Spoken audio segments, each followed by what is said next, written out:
Graham Rawlins with our Friday edition of News Geelong.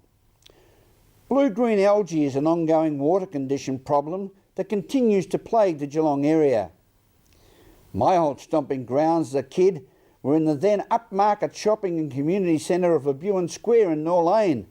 Now it is bouncing back after 48 years of history. From the world of sport, we look at the great spectacle of Davis Cup tennis being played at the Geelong Lawn Tennis Club after 107 years of applying for it each time around. While from the weather world, we'll update you on the Geelong and Surf Coast area weather forecast expected over the next 6 days. Welcome to Horizon House, which provides accommodation, care and intensive support to young people aged 16 to 22 who need a safe and stable place to call home, fostering trusting relationships that young people realise a brighter future and fulfil their potential. My Merrill friend has more. Headspace in Corio Village offers help to youth in all sorts of areas, but right now they have a dual diagnostic clinician who'll be able to help people with mental health issues and also substance issues. And we were able to speak with the local manager of Horizon House, Katrina Dumeric. So in my role, it's through Horizon House, and Horizon Houses provide accommodation long-term for young people 16 to 22 who are at risk of homelessness.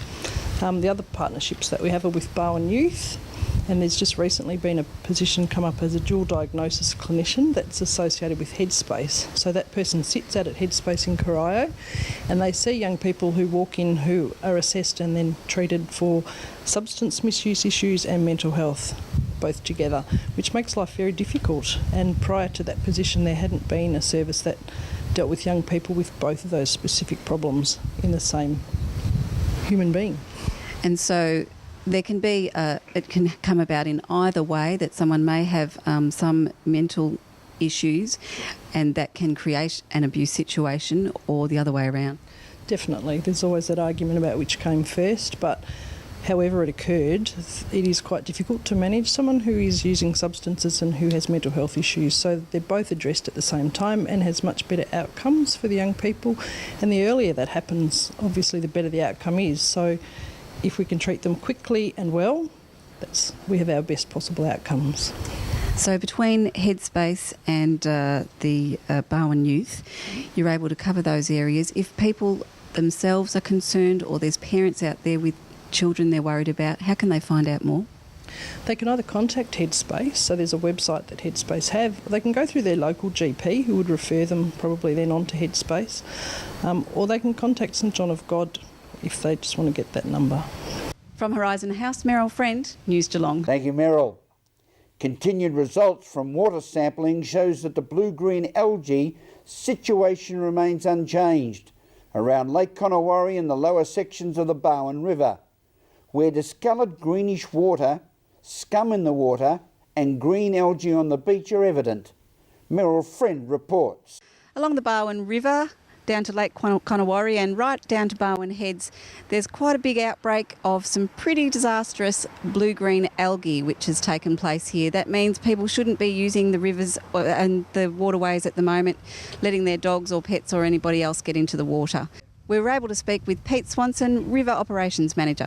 We're really advising people not to come in contact with the water where the blue-green algal bloom is. And it goes also for pets as well, as they can be affected by the toxins that these algae can produce. So what is it that's created this? Is it weather conditions particularly? Yeah, it is weather conditions. The blue-green algae occur naturally and they're often present in low numbers, but with low flows and high levels of light and higher temperatures, then the blue-green algae tend to bloom. And it's actually affecting quite a big area, lots of areas along the Bowen River, but also right down to Bowen Heads. Yeah, there's two main areas in the river here, from Baums Weir down to Murrabul Street. We've got a freshwater sort of blue-green algae which is dominating, and then there's a separate sort of bloom that's happening in Lake Conowari and downstream to Bowen Heads, which is a different species. Right. Yeah, one that's more suited to brackish conditions. Right. So if anybody does find their pet falling in or having a drink, or themselves, if they're rowing or something and they come in contact with this algae, what do they need to do?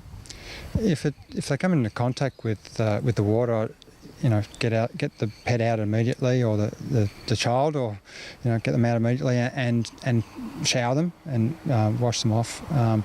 If it's unlikely, but if there was a lot of water that was consumed, then you might need to seek some medical advice or veterinary advice.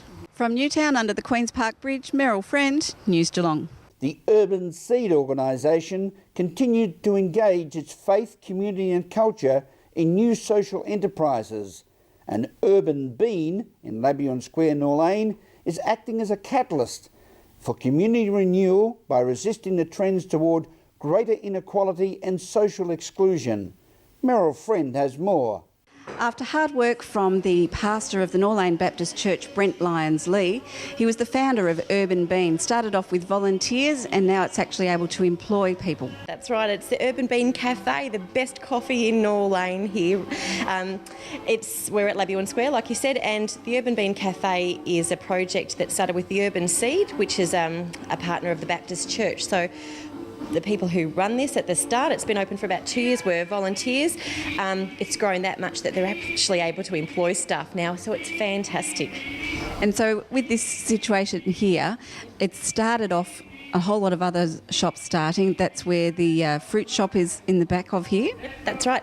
So part of rejuvenating Labuan Square, there are a lot of shops down, and I guess we'll go out and have a look at that in a minute. But it did start the ball rolling for interest from other traders to come into Labuan Square, and it's actually fantastic. You can hear the music, the atmosphere in here, it's very funky. And al fresco dining in Labuan Square outside, it's brilliant. Yeah, it's going very well. Yeah, it's been a good start to the year so far, so we're excited.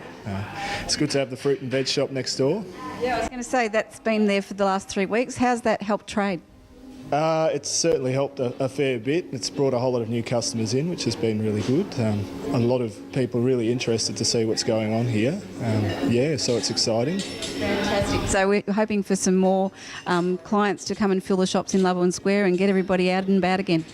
Absolutely. I think that's the idea behind the cafe here, was very much to bring people into the square, to actually rejuvenate the square as a central area in the community, to bring people back in and to actually support the other businesses here. So hopefully that happens this year. From Urban Bean in Labuan Square, Meryl Friend, News Geelong. Thank you, Meryl.